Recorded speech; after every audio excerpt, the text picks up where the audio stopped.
It's 5:06 on this. Gosh, it's not just Friday, it's Black Friday, Patrice Onwuka. This is exciting. People are going to spend money and buy things. Well, we hope so. I hope so. You know what, we're going to talk about Black Friday a little later, but Okay, do you have something that you've been waiting to buy that you've held out until today? I do. Yeah, actually, I do a mini travel air fryer for when we go on trips. Oh, all right. Mm-hmm. I'm also looking at an appliance. We'll discuss it coming up in a little bit when we break open the Black Friday segment. Also at 7:05, what else are people thinking about today? What do you do with all the leftovers? Well, we've got a celebrity chef. In fact, a celebrity chef that has had to cook under fire with Gordon Ramsay joining us at 7:05. Okay. Daryl Drama Taylor. Then at 7:35, Mike Clancy. He's running for Congress out in the seat about to be abandoned by Jennifer Wexton. 8:05, Will Hild of Consumer Research. He'll tell you what woke companies to avoid on Black Friday. And then at 8:15, Trevor Maddich on the Commanders. Absolute disaster. And I think they're going to fire Ron Rivera probably this weekend, but we'll talk about that. Oh, you think so? Well, yeah. It's just not good. Yesterday was Anyway, brutal. happy Thanksgiving, Patrice Onwuka. Thank you, Larry. You too. How was it? So nice. Yesterday, it was great. We had some family friends over. They have little ones like we do, and one of my gal pals, and we had a little bit of Nigerian, a little bit of Caribbean, and a little bit of traditional. Ooh, I'm guessing you cooked the Caribbean. Yes, I did. All right. Did your husband actually cook the Nigerian, or did he just sort of? Well, I can't say because he's claiming he was responsible for the Nigerian dishes. I'll put it that way. But you don't know whether he cooked it or not? Did you supervise this? Or? I can neither deny nor confirm. This is fascinating. Wait, so he said, "Don't you be telling everybody on the radio that I cook." Is that what happened? All right. No, all right, not quite that way. I'll leave it alone. I'm not going to go there. Clearly, this is incredibly mysterious, though. Because our Nigerian guests have been told that he prepared these things, and I will neither confirm nor deny he's responsible for them. So I'll put it that way, in case they're listening. So your husband bought takeout. That's good. All right, good. I'm not saying that. And then made everybody at the table think that he cooked it. That's fantastic. I love that move. I'm not saying that. I know you're not. You said that. I didn't. I'm saying it. So for the first time in my life, I did not cook a turkey yesterday. Really? We were up in New York to see my son's recital at Carnegie Hall, on Wednesday, right? Yeah. We drove all day on Wednesday to get back from New York. Didn't roll in until about 6:30, and I did, and the way I do Thanksgiving turkey, Patrice, in the same deliberate, thoughtful way that I prepare for our morning radio program, it takes me hours to prepare properly, so that I can get right out of the gate with energy and a well-prepared program, as you know. So if I'm not going to do that properly for Thanksgiving, there's no way I'm going to do it half-hearted, let's say. So I did 2 chickens instead. Well, that's a good alternative. 2 nice, young, organic hens, lovely chickens that only take an hour to roast. You know what? And honestly, chicken tastes better than turkey. So I'm suggesting now to the world. Now, oh, no, it absolutely does. Larry, Absolutely 100%. Chicken on is a Thanksgiving Day, turkey tastes better than chicken. No, Every other day, that may be the case. Any day of the year, chicken is always going to taste better than turkey. Well, no, no. Well, Patrice, no. On Thanksgiving, would you rather go day. get a turkey sandwich or a Chick-fil-A? Thank you. But on Thanksgiving Day, I want turkey. I mean, growing up, we did eat a lot of chicken more than turkey, but there's something about a really juicy turkey. Nice, the skin is crispy with a lot of seasonings. When it's done well right. juiced and brined. Yeah. Absolutely. You can also do that with chicken. Yeah, and it only takes an hour to roast. Yeah, but you get chicken all the time. That's the thing. I mean, I've had chicken the night before. So clearly, what you need is a man who will roast a chicken instead of just ordering it from takeout. That's what you need. Oh, my husband throws down in the kitchen. Don't get me wrong. Every week he's really? cooking. Tell me more about this meals. Nigerian dish that he threw together for you. Well, he prepares a lot of Nigerian dishes No, Taking it out of the usually to-go every container week. and putting it on a plate is not preparing. I did not say that. He was responsible for so the dish we had was suya, which is beef, but it's very spicy, very seasoned, and it's a great appetizer that we had. And he prepares it. He prepares lots of dishes. You know. Right. I'm sure it was delicious. No, I love. It sounds delicious, and I didn't mean to go back. I got to to bring some in. I forgot. I should have brought some in. I should have packed a plate. I got two. So I made my 2 roasted chickens, and then I did 2 ribeyes and sliced it because again, as good as turkey is, it's not as good as a ribeye. Yeah, but then I did all the fixings. I did stuffing. I did cornbread stuffing. Wow. I did some mashed yams. I did some squash. I did some green beans. I did some roasted potatoes. I did some gravy. I did all the things that you would do for a turkey, but not a turkey. And I got to say, I may be converted here. I may do this every year. You're not going to go back to turkey? What about a turkey breast? You don't have to do the whole turkey. You know, I've done one year. I did just a turkey breast, and it was probably as much time as your chickens took. And, you know, you don't have to worry about all the different, what to do with the wishbone. Yeah, but I like the dark neck and all that stuff. Oh, you like dark meat? What about the thigh? What about the leg? You know, if you're going to do a turkey, the dark meat's the best part. No way. It's the breast. That's the best. The white meat is the best part. We're having a lot of arguments today, Larry. I know. This is good. It's become incredibly contentious with you this morning. I'm telling you. Well, I know at least you had canned cranberry sauce. No, hell no. I homemade my cranberries. What? I know. Everybody loves There's this. There's nothing better than the taste of the can. Are you kidding me? There are no cranberries involved in the can. It's a jelly. It's not even cranberries. No, I had both. I had the jelly, and then I had the one that had real cranberries inside. I actually served the one with the cranberries in it. It is the easiest thing to make. You put a couple of cups of water in a pot. You add the fresh cranberries, you boil it, and add some brown sugar, and it's delicious. It's tart. But is it gelatin? Does it jiggle when it comes out of the can? You see, you don't get that jiggle. All right, you're just wrong. You're just wrong, but we're just starting. I know our listeners agree with me out there. Yeah. Well, yes, I know. They can tell me on social media if we must, because they always take your side on things. We are going to take your calls a little later in the program, so you can tell us if your Thanksgiving got political, and we will get into that in a little bit.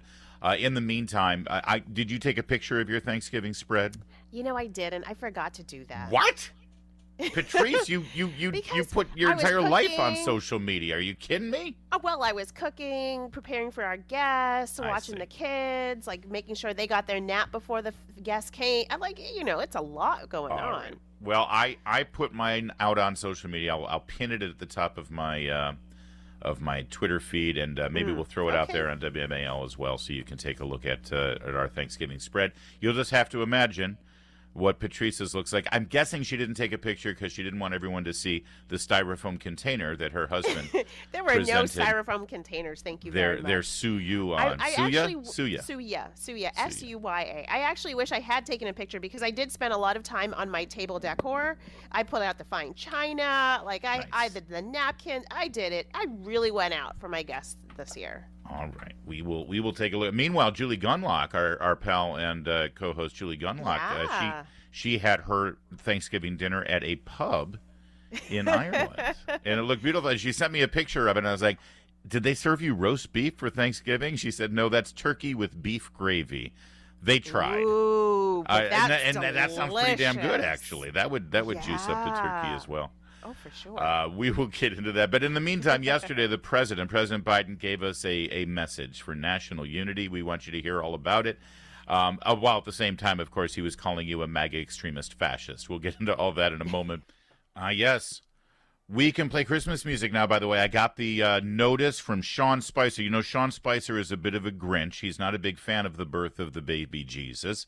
But he did say that dinner has been served on Thursday, the 23rd of Thanksgiving, and now it's official. Everyone is allowed, as Sean Spicer deigns, to play Christmas music. Of course, Patrice, we've been running a little under the radar here for about a week or so, playing Christmas music now and again. So, and I mean, I love Christmas music, so of this course, is good. Everybody does. It's just another thing. See, Sean's the kind of person that likes to divide this nation. Yeah. and make us all yell at each other. This is why Joe Biden yesterday took to the airways during the Macy's Thanksgiving Day parade. He called in to Al Roker with a message, and let's hear that if we could. Here's your president, along with his wife, Dr. Jill Biden. Did you know that she's a doctor, by the way?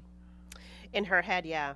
Well, I mean, no, she's a, she's a PhD, I know. Oh yeah, I mean, but she's not an MD. There's a difference. Oh yeah, no. If you fell and twisted your ankle over at her house, she'd be completely useless. I don't want She'd her have no helping me idea out. what to do. Exactly. She'd start asking you about education curriculum or something. All right, so let's listen to the president and the first lady yesterday with Al Roker. Mr. President and First Lady, we're at a time right now where there are a lot of divisions, a lot of folks, lots going on right now. What's the message on this Thanksgiving Day? On this Thanksgiving Day, Al, we have to come together. We can have different political views, but we have one view. The one view is we're the finest, greatest nation in the world. We should focus on that. We should focus on dealing with our problems and being together, and stop the rancor. We have to bring the nation together. There you go. Stop the rancor. Bring the nation together. As he was saying that, Patrice, his campaign put out a document on social media. It's titled, and I'm quoting it now, "Your Handy Guide for Responding to Crazy MAGA Nonsense This Thanksgiving." Oh, that's so unifying. Yeah, stop the rancor. We need to come together, unify over things. And meanwhile, here's your handy guide. And it has all these talking points that it's specifically designed for Thanksgiving. It's got little Thanksgiving colors with leaves on it and, the little fall acorns and everything. And all of these things that you're supposed to say back to your crazy uncle, the racist one, who voted for Trump. And there's, page after page after page of talking points on how to divide people over the Thanksgiving dinner table. Isn't that sweet? So stop the rancor, everybody. And here's what you should say to the crazy MAGA fascists. Well, this is tradition. This is typical Joe Biden. We were told in 2020 that he was going to be a unifier, the great unifier, like the great white hope. And he has proven to be every and anything but that. And so it's not surprising that they're trying to make MAGA fascists and MAGA extremists the term, stick in the mind of voters, because that's actually the best thing that they can run on. They can't talk about Thanksgiving dinner being lower than when he took office, because it's not. They can't talk about, gas prices being better than when he took office to get to grandma's house, because they're worse. Oh, so that's here you go. Hold on. I've got talking points to debate. That's not right, Aunt Patrice. Inflation is the lowest it's been in 2 years. That's what the talking point. That's what the talking point says. But we remember what inflation was before President Biden took office. So that's Sunny not boy true, and Sunny Aunt girl. Patrice. Thanksgiving costs compared to last year, gas prices are cheaper, and turkey is cheaper, and eggs are cheaper. We're way better off than we were last year when Trump was president. Wait a second. Uh-oh. You already made the point. These talking points are broken. Oh. My dear child. There you go. No, it's just ridiculous. They put out these propaganda graphics all the time, and intrepid folks like you and I were always in the comments like, "Don't gaslight us. Stop it. You're lying." Because we need to push back on this stuff. Well said. And actually, even beyond that, this whole idea of, things are too rancorous right now. Dude, look at your old boss, Barack Obama, the man that you praise and you think is just such, like a deity handed down from from Valhalla. Barack Obama is the guy who encouraged people to turn their Thanksgiving dinner political. I will never forget when he said that people should go and start talking about affordable health care at the Thanksgiving Day dinner table and start getting in people's faces and pushing back and dividing us for political purposes. The rancor that we see in our country today over politics, dividing generation and generation, parents and their children, grandparents and their grandchildren, especially at a time where we all get together and try to unite around what we do have in common. It all began during Barack Obama. That was part of his community organizing of America. So I find it really rich for Joe Biden to act like the big healer, the grand uniter, when he's just as bad. He will constantly call his political opponents fascist and extremist, and that they're a threat to the soul of America. These are all his words. Well, let's not forget Thanksgiving 2021, Larry, when the vaccine was, he was pushing for the vaccine, and he used Thanksgiving and every holiday, frankly, as an opportunity to say that the pandemic was a pandemic of the unvaxxed. Yeah. And then let's look at so there's the rhetoric, and then there's the policies. And when you look at the Biden policies over the past few years, you see a division, and division in the worst way, like taking people's livelihoods away, forcing military servicemen and women to leave because they, out of their own conscience, they didn't want to take the vaccine. So spare me, President Biden, with this idea of being ending the rancor. Your policies are rancorous, telling us that we can't have our gas stoves, telling us that if we want a gas-powered car, we shouldn't have it. Spare me, and actually enact policies that bring people together, like helping them to be able to afford life the way they were before he took office. And he can't do that. All he has is rhetoric and lies. Well said. Although I do want to say rancor is a funny word. And people who use that word, it's very, a crazy great Uncle Joe kind of word. Stop the rancor. What's with the no one uses the word rancor, but I like it. No, it's not common. Yeah, it sounds funny. Stop the rancor. Okay. You know what? In the spirit of holding hands and bridging the gap in this country, Patrice, and not being rancorous, I want to take a moment. The second gentleman. What's Kamala Harris's husband's name again? Is it Bruce? Oh, is it Lance? I forget his name. Is it Elton? Second husband. Caitlin. I always forget his name. Second husband. Anyway. I'm not sure. Anyway, Kamala and the second dude, Kamala Harris, the vice president. Douglas Emhoff. Sure, I'll go with that. Douglas. Douglas. Anyway, the two of them posed for a picture in their kitchen, and they had all their fixins on the counter there that look like they've been professionally made and catered. Sitting on the counter, and they're looking all lovey-dovey, and they put out a picture on social media saying, from our home to yours, very happy Thanksgiving to everyone. And isn't that nice? It's lovely, and it's very unifying, and it's great. Only problem is people noticed that in the background, right behind them, in fact, next to the counter with all their prepared and catered sides and fixins, is a gas stove. Oh, shame on her. They cooked all of their food on a gas stove, one of those appliances that, well, she would certainly ban in your home and tell you that you're actually ruining our planet and making children sick if you use. That's what the administration is pushing to force us to get rid of theirs, but absolutely none for thee, only for me, I guess. Seems to be the way it goes. Sorry, was that rancorous? Oh, I broke my own rule. Coming up, what's happening today on Black Friday? Are you ready to spend some money? Are outlets ready for it? Well, Patrice will give us her economic outlook next. It's 5:37 here on O'Connor and Company this Black Friday, day after Thanksgiving. Thanks for joining us today. We are looking forward to spending the morning with you and get you into this long holiday weekend.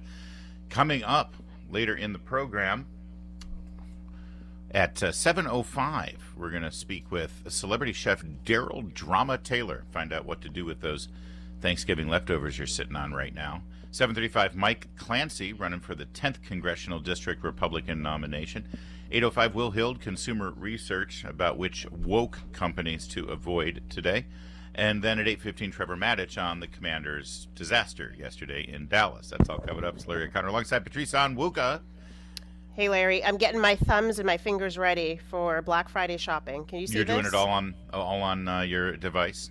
Well, here's the thing. I am creating the shopping list to send to family. For well them done. To do it. That's very smart for Christmas. Yeah.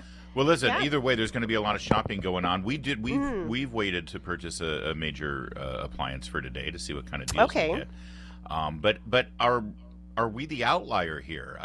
We're seeing all these indications and all of those announcements from experts here that watch the economy that there's a slowdown, a consumer slowdown that's already begun on this Black Friday. Patrice, what are these indicators telling us? Sure. So, economists at Deloitte, they're expecting that this slowdown in the shopping holiday season, it's already begun. In part because at the start of this quarter, some surveys from different consumers have indicated that consumers are either saving money or spending down on their student loan debt, and frankly, just not in a stronger financial situation than they were probably a year ago. Not surprisingly, inflation continues to be elevated. So they're expecting that economic growth is going to be far less this last quarter than it was in the previous quarter. And we talked about this, all that spending on concerts, Beyonce, Taylor Swift, Barbie movie, all of the related spending there. It is not sustainable. I said it then, and I'm saying it now, that we're probably going to see that. That said, the National Retail Federation, they are kind of the gurus on spending. They do expect to see a number, 182 million people shopping this year. So who do I believe? Deloitte or National Retail Federation?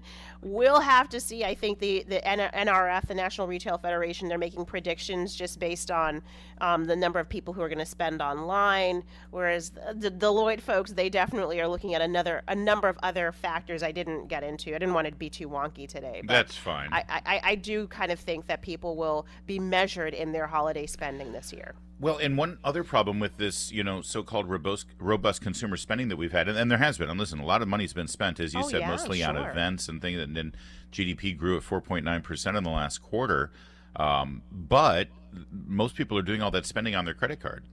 Yes. And credit card interest rates are sky high right now because the Fed rate is so high, and so they're spending, but they don't have the money to pay for it. And now they're carrying all this consumer debt. Yeah, we hit 1.3 or 1.4 trillion dollars, which is a high we've never seen before. Record-breaking high in credit card debt, and so people are racking up debt. They are, they're not the savings rate has fallen, so they're not putting money away, and all of the money that was saved during the pandemic from the stimmy checks and not having to being able to spend a lot of money, all of that money is pretty much spent down at this point. So there's not a lot that people can turn to. Well, that said, like I mentioned earlier, we need a dishwasher. We've been needing a dishwasher for a while, and we've kept saying to ourselves, well, let's just wait. We'll wait until Black Friday, because that's when major appliances go on sale, and they do usually, TVs and other electronic goods and things like that. But apparently not, not dishwashers. They're not on sale? Well, not really. I mean, not the way you need?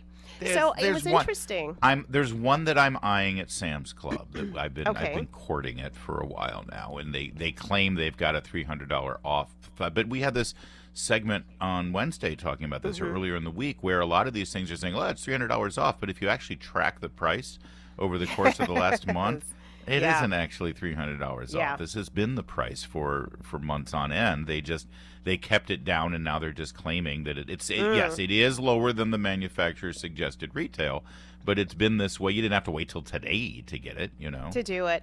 Well, I listened to another segment yesterday on just what you should buy during Black Friday, and apparently avoid TVs. Apparently the TVs on sale are probably the lower grade, lower quality TVs that manufacturers are putting out and putting on sale just to get you into the stores, and avoid laptops for the same reason. But apparently small appliances are what stores will put on sale to get you into the store, Larry, to lure you and your wife into the store. So then you start rummaging around and you start buying some shirts and you start buying some of this and some of that. So beware if you were buying in store. Although, listen, you could buy everything online and get the same Black Friday deals. I plan on doing that. And you get it delivered, so you don't have to worry about parking and schlepping it home. Absolutely. And dealing with human beings, Well, the fights, though, I think that's part of the fun, isn't that?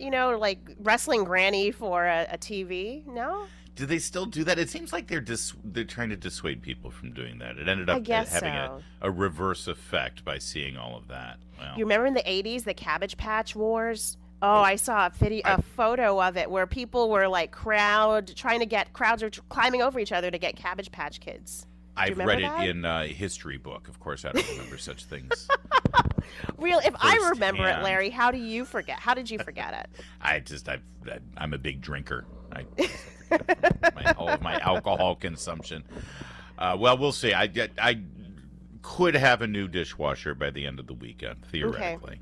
Make sure it's energy efficient. Biden might take it back from you. Oh, you know he's got that regulation. I know, and you go there, and the guy, they start to try to show you all the energy savings you're going to have. It's like, dude, God, that's not why I'm buying a dishwasher. I want to make sure my dishes are clean. Because guess what? If it's energy efficient, and then I have to do a second cycle to wash the dishes again because they didn't get washed, that's not saving anybody energy. It's not saving anybody water. So I'm the last person that they want to throw that at. Meredith told me what she wants for Christmas, by the way. Oh, what is it? A cold plunge. A cold plunge? Yes. What's that? I fear that I've married a woman who couldn't be more different than me. A cold plunge. It's the opposite of a hot tub. It's an ice bath. Oh, wow. Yeah. So you can plunge your body into ice water. Well, why would anyone do that on purpose? It sounds like a terror technique out of Gitmo. No. Athletes do it. It's regenerative. They plunge themselves in ice baths after Have you ever met a professional workouts or athlete? Stuff like that. My husband. Well, not professional. He was collegiate athlete. And does he want an ice bath? Is that the kind of thing he would like? He loves like well, I don't know if he would do the ice bath, but he told me it's very common. I know it's common with professional athletes. So here's the thing, they're all nuts. They're all crazy. They're all They are making mega bucks, though. I mean, they are. Well, if Meredith decides to become a professional mega buck earning athlete, then we can have a. Then it's worth it, right? All right, we're just going to get a tub and fill it with water, and we live on the East Coast. 6 months out of the year, it's going to be icy cold for you every morning. So enjoy. And in fact, when it gets really cold, we'll have a little ice skating rink in the backyard. How wonderful is that? Well, how big is it? Is it just like a jacuzzi size or pool size? A little smaller than a jacuzzi, but it keeps the water cold. It's like, you know what? We'll get an ice bath when we get a hot tub. All right, I'm not going to do. Well, wait, maybe get one that does both. Can you do that? Can you have one that's like hot and that'll cold? Be energy efficient. Absolutely. That's all right. Let's move it from 38 degrees to 110 degrees. Let's go. What's taking so long?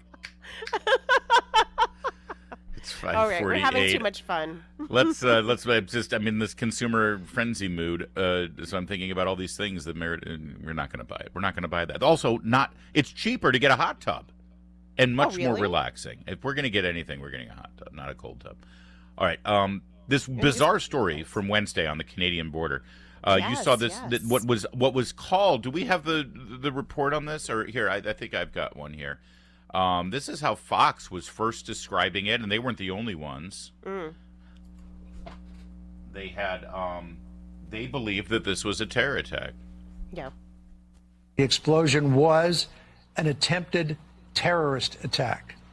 A lot of explosives in the vehicle at the time. The two people who were in the car are deceased. One Border Patrol officer was injured.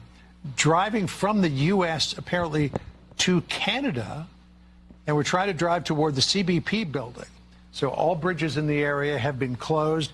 All government buildings in the area have been evacuated. All right, so a couple of things on this, Patrice. First of all, and sorry that we're highlighting Brett Baer on this, but we do like Fox News, and they usually have the best reports on things. But that was a lot of details that clearly sources in law enforcement had given to Fox, and they weren't the only ones. There were other news agencies reporting this as well. None of that was true. It turns out there wasn't a lot of explosives in the car. It had gasoline in the car, which is highly explosive. But if you look at the fireball it created, it's understandable that you would think that that's what happened.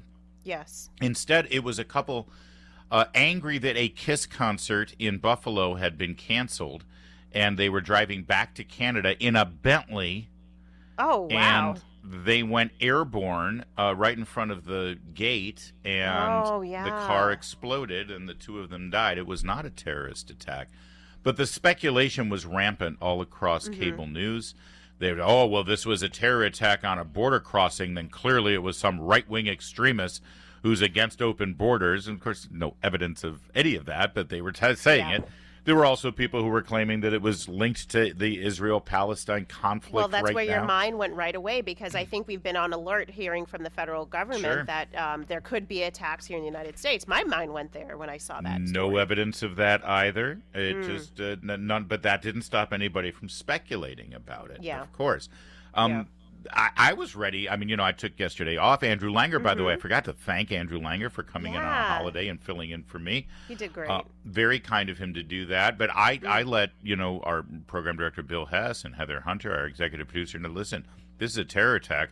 I'll cancel my plans and I'll do the program Thursday morning, because that's a major news development. It's a big, Absolutely. one of those stories that sort of changes the game. But it wasn't. It wasn't. All of those reports were premature. All of those reports were erroneous. One thing, though, that Brett Baer said in this report, which really stuck out to a lot of people, that I think is worth contemplating. And we're trying to drive toward the CBP building. So all bridges in the area have been closed. All government buildings in the area have been evacuated. And the point of entry there was also closed, the border itself. And people saw this and rightly said, wait a second, that's a thing you can do? You can, if you want, if the government, border? you can close the border if you want to. You can close points of entry if you want to. You can close the bridges and close places where people can cross the border if you want to, if you have the will. Wait, how come it takes this incident to actually get the Border Patrol to do the thing that the Border Patrol was designed to do? Clearly, they've got orders not to do that. If they wanted to, if the Biden administration wanted to, they could shut this border down. And this is the Canadian border. Well, that's right. I mean, obviously, this is a slightly different border than the southern border, and there are points along the southern border which are, there is not fencing, so they could put up fencing or other mechanisms to be able to track people and capture people coming in, and frankly, they could put more resources into CBP. Officers actually capturing individuals rather than processing paperwork. That is what they want money for, to process paperwork, meaning process illegal immigrants coming in here and then sending them willy-nilly around the rest of the country. But they don't want to do that. So, yeah, it's a fair criticism to make. Border crossings between Canada and the United States were shut down on Wednesday after a vehicle crashed and exploded at the Niagara Falls Rainbow Bridge, as MSNBC reports. 2 people died and a Border Patrol officer injured, according to 2 U.S. law enforcement officials in the New York Times. Based on what we know at this moment, and again, anything can happen, there's no sign of terrorist activity with respect to the crash, said New York Governor Kathy Hochul. Took her a while to come out and say that after everyone had already speculated that it was a terror attack. But yes, 4 points of entry had been shut down by the Border Patrol under the direction of the Biden administration's Department of Homeland Security. So where there's a will, there's a way when it comes to the border. So, of course, people are saying, listen, is there any way we could crash some cars along the Mexican border so they can shut that one down, too? We need some Bentleys. We need some willing participants. I mean, no, folks, please don't go rent a Bentley and go to the southern border. But it's an interesting point. I do. Sadly, the 2 people who created this fireball car accident have died. But I would have loved to have found out exactly what was going on there. 2 Canadians in a Bentley wanting to go to a KISS concert that had been canceled because one of the members of the band had the flu.